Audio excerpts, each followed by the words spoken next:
اور ایسے کافروں کے لیے ہم نے رسوا کن عذاب تیار کر رکھا ہے۔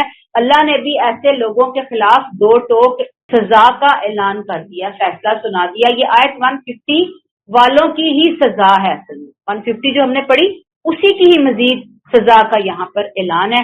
اللہ کہتے ہیں کہ یہ اپنی شرائط پر ایمان لانے والے کٹر کافر ہیں، کوئی شک ہے ہی نہیں۔ ایسے مغروروں کے لیے، ایسے کافروں کے لیے ہم نے رسوا کر دینے والا عذاب تیار کر رکھا ہے۔ قیامت کے دن ان کے لیے کوئی عزت نہیں ہے، بلکہ ذلت ہی ذلت ہے، رسوائی ہی رسوائی۔ اللہ تعالیٰ اس برے انجام سے بچائے۔ اللہ کے دین میں کوئی چناؤ نہیں ہے، کوئی سلیکشن نہیں ہے۔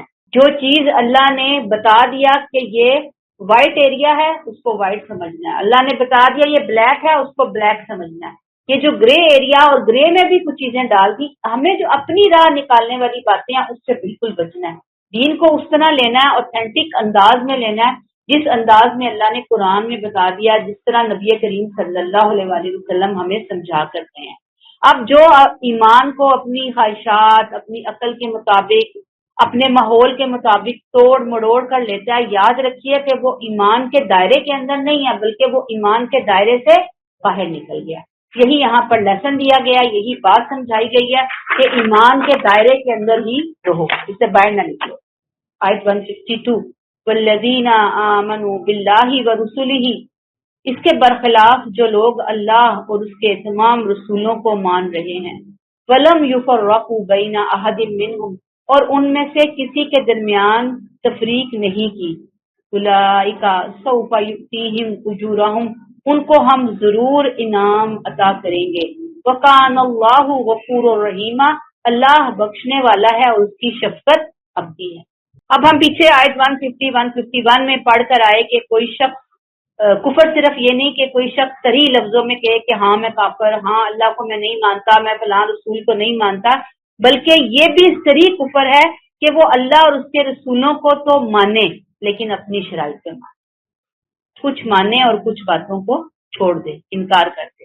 اللہ نے اب ایسے لوگوں کے برعکس ان کی تعریف فرمائی، یہاں پر تحسین کی کہ جو کیا کرتے ہیں، والذین آمنوا باللہ ورسلہ ولم یفرقوا بین احد منہم، مومن تو وہ شمار ہوں گے جو کیا کرتے ہیں، اللہ پر کامل یقین رکھتے ہیں، تمام رسولوں کو، حضرت آدم علیہ السلام سے لے کر نبی کریم صلی اللہ علیہ وسلم تک تمام رسولوں کو سچا برگزیدہ رسول مانتے ہیں، کسی ایک کا بھی انکار نہیں کرتے، وہ ہیں سچے مومن اللہ کے ہاں۔ اللہ نے ایسے لوگوں کی جو بدلہ ہے، جزا ہے، انعام، وہ بتا دیا، اولئک سوف یؤتیہم اجورہم، اللہ کہتے ہیں سوف کا مطلب ہے ضرور دے گا، عنقریب دے گا، لازمی دے گا۔ یہ جو سوف کا لفظ آیا، سوف، یہ اللہ کی طرف سے یقینی وعدے کے لیے آیا، اللہ کی گارنٹی ہے، وعدہ ہے ایسے لوگوں کے لیے۔ ایسے لوگوں کا انعام اللہ کبھی ضائع نہیں کرے گا، وہ بہت جلد یقینی طور پر اپنا انعام لے کر رہیں گے، انعام پانے والے بنیں گے۔ کیوں؟ اس لیے وَكَانَ اللَّهُ غَفُورٌ رَحِيمًا، اللہ کون ہے، کن کے لیے ہے غفور الرحیم؟ جنہوں نے ایمان کو پورا پیکج سمجھ کر لے لیا، قبول کر لیا، مکمل طور پر لیا، ادھورا ایمان نہیں لیا، دو کشتیوں کے سوار نہیں رہے۔ اللہ کتنا شفیق ہے، اگر ماضی میں ایمان لانے میں کوئی غلطی ہوئی، سمجھنے میں کوئی غلطی ہوئی، تو وہ غفور ہونے کے ناطے سب کچھ معاف کر دے، کیونکہ وہ غفور بھی ہے، چونکہ وہ رحیمہ، وہ بہت زیادہ مہربان بھی ہے۔ جن کو اب اللہ نے یہاں پہ بس وہی بات ہوگی کہ ہمیں یہ بات سمجھا دی کہ ایمان لانا ہے تو اس انداز میں لانا ہے جن کو آیت 152 میں اللہ نے بیان کیا۔ تو الحمدللہ آج ہم امت مسلمہ، ہماری کوشش ہوتی ہے کہ ایمان کے معاملے میں ہم ظاہری طور پہ تو کم از کم ان چیزوں کو لیں، ہاں جو اس کے تقاضے ہیں، مزید آگے جو عمل ہے وہاں پہ کہاں کھڑے ہیں، یہ اب اللہ کا اور بندے کا اپنا ذاتی معاملہ ہے۔ آیت نمبر 153 میں اللہ تعالیٰ یہاں پہ اب کیا کہہ رہے ہیں، اس سے پہلے آپ دیکھیں گے، آیت پڑھنے سے پہلے میں آپ کو تھوڑا سا پیچھے سے بیک گراؤنڈ بتا دوں کہ یہود کو جب قرآن اور آپ صلی اللہ علیہ وسلم کی رسالت پر ایمان لانے کی دعوت دی تو انہوں نے جواب میں کہا کہ آپ کو کہا کہ اگر آپ اللہ کے سچے نبی ہیں تو ہمارے سامنے آسمان سے ایسی کتاب اتارو اور ہم اس کتاب کو اپنی آنکھوں سے اترتے ہوئے دیکھیں، پھر ہم آپ کو مانیں گے۔ اب اللہ نے ان کے اس مطالبے کا اتنا سخت جواب دیا کہ لفظ لفظ اگر ہمیں عربی آتی ہے تو ہمیں پتہ چلے کہ لفظ لفظ سے وہ غصہ اللہ کا نظر آ رہا ہے۔ اللہ نے ان کی پوری تاریخ، ان کے جرموں کے یعنی کہ سارے پنے تھے نا، پر اوراق ورق، اللہ نے کھول کھول کر ان کے سامنے رکھ دیے۔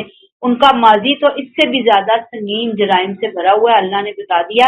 اللہ تعالیٰ کہتے ہیں کہ اے نبی، آپ کو ان کے مطالبے پہ تعجب نہیں ہونا چاہیے، اس لیے کہ یہ تو اپنے پیغمبر حضرت موسیٰ علیہ السلام کی، حضرت میں کہہ رہی ہوں، ٹھیک ہے، اللہ تو موسیٰ فرماتے ہیں نا، اس سے بھی کہیں بڑھ چڑھ کر مطالبہ کر چکے ہیں۔ اب تو کتاب بھی اترتے ہوئے دیکھنا چاہتے ہیں نا، اس سے پہلے انہوں نے موسیٰ سے کیا مطالبہ کیا، اے نبی ذرا دیکھو۔ یسألک اہل الکتاب ان تنزل علیہم کتابا من السماء، اے نبی یہ اہل کتاب تم سے یہ مطالبہ کر رہے ہیں کہ انہیں اس قرآن کی بجائے ودن بریکٹ آئے گا بریکٹ کلوز، تم ان پر براہ راست آسمان سے ایک کتاب اتار کے لاؤ، ودن بریکٹ یہ کوئی تعجب کی بات نہیں، بریکٹ کلوز۔ فقط سألوا موسیٰ اکبر من ذلک، موسیٰ سے تو انہوں نے اس سے بھی بڑا مطالبہ کیا تھا۔ کیا کہا انہوں نے موسیٰ کو؟ فقالوا ارنا اللہ جہرا، اے موسیٰ ہمیں اللہ اعلانیہ دکھاؤ۔ فاخذتهم الصاعقۃ بظلمهم، تو ان کی اسی سرکشی کی وجہ سے انہیں کڑک نے آ دبوچا۔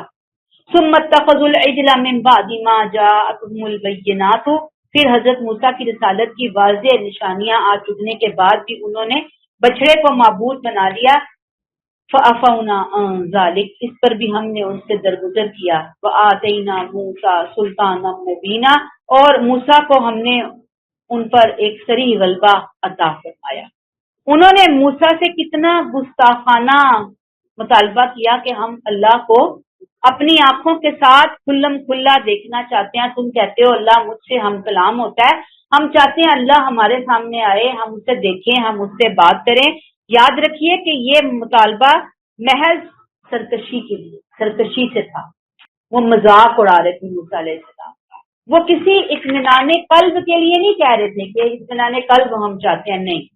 اللہ کہتے ہیں جب انہوں نے یہ مطالبہ کیا جو آج تم سے آنکھوں کے سامنے کتاب سے اترنے کا مطالبہ کر رہے ہیں، اس سے بڑا مطالبہ جب وہ کر چکے تو ہوا کیا؟ اللہ کہتے ہیں فَأَخَذَتْهُمُ الصَّاعِقَةُ بِظُلْمِهِمْ، انہوں نے اپنی شامت خود بلائی، ایک کڑک نے ان کو آ دبوچا۔ بالکل یہی مضمون پیچھے ہم سورہ البقرہ آیت نمبر 55 میں پڑھ کر آئے ہیں، وہاں سے تفصیل دیکھ لیجئے۔ یہ خود اپنے ظلم کی وجہ سے پکڑ میں آئے، وہ ایک ایسا تجربہ کرنے کے لیے بضد تھے کہ جس کو وہ برداشت کر ہی نہیں سکتے تھے، ان میں صلاحیت ہی نہیں تھی اس تجربے کو برداشت کرنے کی، اور اس کا نتیجہ کہ خود اس کی زد میں آ گئے۔ اور پھر کیا ہوا؟ ثم اتخذوا العجل من بعد ما جاءتهم البینات فعفونا عن ذلک، اور پھر کیا ہوا؟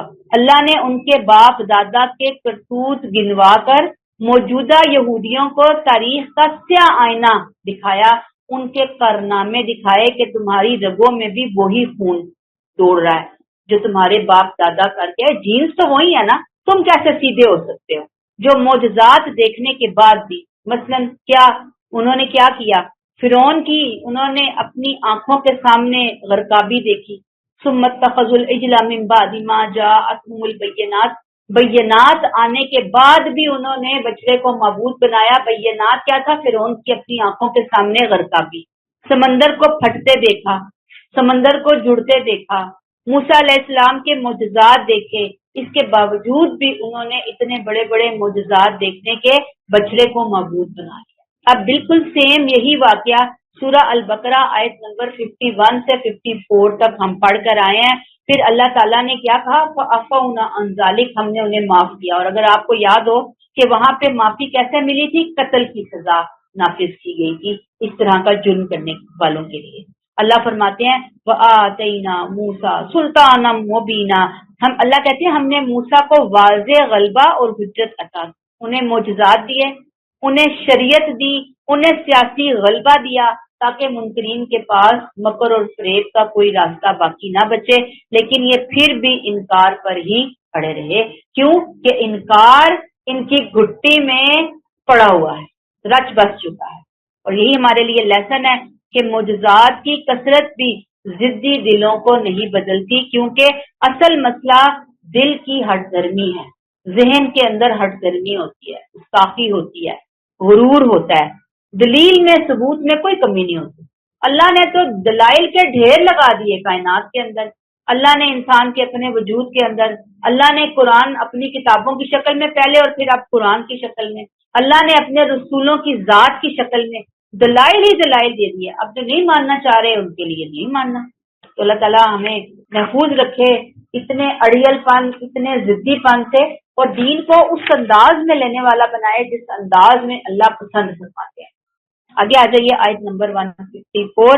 پچھلی آیت ہم بنی اسرائیل کے جرائم کی تاریخ کو پڑھ رہے ہیں، اللہ اس کو دہرا رہے ہیں۔ اب 154 میں ان کے مزید جرائم کا ذکر، یہ وہی جرائم ہے جو پہلے پارے میں ہم آیت نمبر 47 سے لے کر 96 تک مسلسل پڑھ کر آئے بنی اسرائیل کی تاریخ کے حوالے سے۔ آیت 154، وَرَفَعْنَا فَوْقَهُمُ الطُّورَ بِمِيثَاقِهِمْ، اور ہم نے طور کو ان پر اٹھا لیا تھا ان سے عہد کے ساتھ۔ وَقُلْنَا لَهُمُ ادْخُلُوا الْبَابَ سُجَّدًا، اور ہم نے ان کو حکم دیا تھا کہ شہر کے دروازے میں سر جھکائے ہوئے داخل ہوں۔ وَقُلْنَا لَهُمْ لَا تَعْدُوا فِي السَّبْتِ، اور ہم نے ان سے کہا تھا کہ سبت کے معاملے میں نافرمانی نہ کرنا۔ وَأَخَذْنَا مِنْهُمْ مِيثَاقًا غَلِيظًا، اور ان سب چیزوں پر ہم نے ان سے پختہ عہد لیا۔ اب یہاں پہ کیا کہا جا رہا ہے؟ میثاقًا غلیظا۔ یہاں ان سے ان کی ہسٹری سے 3 واقعات اللہ بیان کر رہے ہیں۔ نمبر 1، وَرَفَعْنَا فَوْقَهُمُ الطُّورَ بِمِيثَاقِهِمْ، کوہ طور کو ان کے اوپر اٹھا کر ان سے عہد لیا۔ جب بنی اسرائیل نے تورات کے احکامات پر عمل کرنے سے انکار کر دیا اور کہا کہ یہ بہت مشکل ہے، تو اللہ نے اپنی قدرت کی نشانی کے طور پر کوہ طور کو ان کے سروں پر لا کر کھڑا کیا اور ان سے کہا کہ اسے مضبوطی سے پکڑو، اس عہد کو، اسے چھوڑنا نہیں ہے۔ پہاڑ کا سر پر لٹکنا اس بات کی علامت تھا کہ اگر تم نے اللہ کے عہد سے منہ موڑا تو تمہارا انجام تباہی ہے، اسی پہاڑ سے تمہیں کچل دیا جائے گا، تمہیں دھنسا دیا جائے گا، تمہارا سر تمہیں، دیکھیں نا اتنا بڑا پہاڑ اگر کہیں کے گرا دیا جائے وہ تو پوری کی پوری بستی چلی جاتی ہے۔ اللہ نے کہا کہ باز آ جاؤ، یہ جو میں دین تمہیں دے رہا ہوں، یہ جو کتاب تمہیں دے رہا ہوں، یہ جو شریعت دے رہا ہوں، اس کو مضبوطی کے ساتھ پکڑ لو۔ دوسری بات یہاں کیا کی گئی، کون سا واقعہ ہے؟ وَقُلْنَا لَهُمُ ادْخُلُوا الْبَابَ سُجًّا، یہ حکم بنی اسرائیل کو اس وقت دیا گیا جب وہ صحرائے سینا کے اندر دستیا جو وادی ہے نا، اس کی آوارہ گردی کے بعد فلسطین کی طرف ایک بستی میں ان کو داخل ہونے کا حکم دیا گیا۔ پوری سزا آپ کو پتہ ہے نا، وادی تیا میں ان کو ملی تھی، پوری ایک جنریشن گئی، ان کی نئی جنریشن آئی، توبہ طائب کی، پھر ان کے نبی نے دعا کی، پھر انہیں کہا کہ جاؤ فلاں بستی میں داخل ہو جاؤ۔ حکم کیا تھا؟ سجدے کی حالت میں جانا، مراد سجدے سے عاجزی سے سر جھکائے ہوئے داخل ہونا، اور زبان سے حتتن، اے اللہ ہمارے گناہ معاف فرما دے، استغفر اللہ، سوری کرتے ہوئے جانا۔ مقصد ان کی فتح اور کامیابی پر اللہ کا شکر ادا کرنے کا یہ طریقہ تھا تاکہ ان کے دلوں کے اندر تکبر نہ آئے، لیکن انہوں نے سجدہ اور حتتن کی بجائے کیا کیا؟ مذاق اڑایا۔ شہر سے، گیٹ سے جب وہ پھاٹک سے داخل ہوئے ہیں تو رینگتے ہوئے، ٹھٹھا کرتے ہوئے وہ داخل ہوئے۔ حتتن کی جگہ ہنتتن، گندم کا دانہ بول بول کر داخل ہوئے، یعنی کہ پوری کی پوری بات کو ہی انہوں نے الٹ دیا، من مانیاں کرتے ہوئے وہ داخل ہوئے۔ تیسرا واقعہ، وَقُلْنَا لَهُمْ لَا تَعْدُوا فِي السَّبْتِ، ہفتے کے دن نافرمانی نہ کرنا، یہ ان کے لیے ایک خاص آزمائش تھی۔ ہفتے کے دن ان پر مچھلی کا شکار کرنا حرام کر دیا گیا۔ سبت اصلاً جمعہ تھا جس کو انہوں نے خود ہی منمانیاں کر کے ہفتے کے دن میں بدلا۔ یہ دن پھر یعنی کہ جنریشن ٹو جنریشن ان کے لیے ایک عہد کا دن تھا، عبادت کے لیے خاص تھا، کوئی دنیاوی کام کاج نہیں کرتے، حتیٰ کہ سیر، شکار، گھروں میں آگ جلانا، لونڈی غلاموں سے خدمت لینا بھی ممنوع قرار دے دیا گیا تھا۔ ان کی ایک بستی کے لوگوں نے اس دن کی پابندیوں سے اپنے آپ کو آزاد کرنے کے لیے جو شرعی ہیلے ایجاد کیے، انہوں نے اللہ کی شریعت کا مذاق اڑایا، لا تعدوا فی السبت کا مذاق اڑایا، انہوں نے ہفتے کے دن زیادتی کی۔